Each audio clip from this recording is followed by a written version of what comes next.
Njia yake haimtegemei yoyote. Kwenye NBC njia yake ya ubingwa inamtegemea mtu mwingine. Yani kwa sisi Simba kwenye NBC tukishinda michezo yote bado hatuwezi kuwa mabingwa. Tutegemee kitu kingine kitokee, kwa maana mpinzani wetu afungwe na vitu kama hivyo. Lakini kwenye CRDB it's depend na nguvu yetu sisi wenyewe. Tunafanya nini kuelekea katika ubingwa? Na njia ya CRDB ni fupi.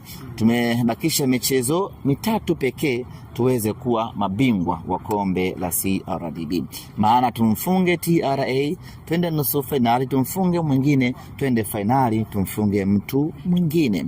Sasa tuko hapo na kila tukipiga hesabu tunaona kabisa ya kwamba tunao uwezo wa kuchukua kombe la CRDB. Na tulisema wazi kwamba huu ni mwaka wa kuchukua mataji yote ama kugawana furaha. Na kwenye kugawana furaha nguvu yetu iko hapa kwenye kombe la CRDB, kwa sababu tunaona huo uwezekano wa kuchukua kombe hili inawezekana. Bahati iliyokuwa mbaya ni kwamba tunakwenda kucheza finali kwenye hatua ya robo finali. Mechi yetu na TRA ina hadhi kabisa ya kuwa mechi ya nusu finali. Ukiangalia standard ya TRA, ubora wa TRA, quality ndio ubora ubora wa TRA, ujasiri waliokuwa nao TRA, ushindani, nguvu, kila kitu kiko kwenye upande wao kwenye eneo la uzuri. Kwa hiyo ni mechi ambayo ina hadhi kabisa ya kuwa finali. Ukituangalia na sisi Simba Sports Club tulivyo kwenye ubora wetu.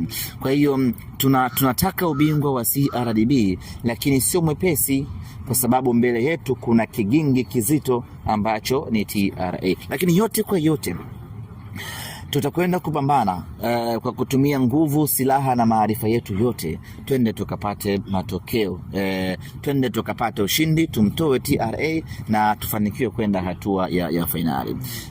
Hatuko tayari kushindwa kufikisha malengo yetu kwa kuzuiliwa na TRA. Tunawaheshimu TRA, tuna wasiwasi, tuna pressure kubwa, lakini hatuko tayari kikwazo chetu cha kutimiza malengo msimu huu iwe TRA.